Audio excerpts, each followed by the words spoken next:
In this video, we will show you how to use Lemfi to send money to India.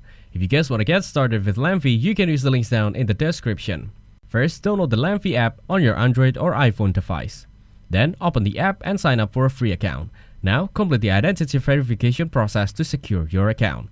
After that, add money to your Lemfi account by topping up via your card or bank account. Here, choose the recipient in India from your contacts or enter their details manually. Lemfi support over 30 banks in India, so select the recipient's bank. In the next step, specify the amount you want to send. Double-check the recipient information and amount to avoid any mistakes. You'll authorize the payment using your unique PIN.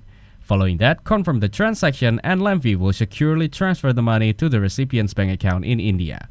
Lemfi provides instant notifications to keep you updated on the status of your transfer.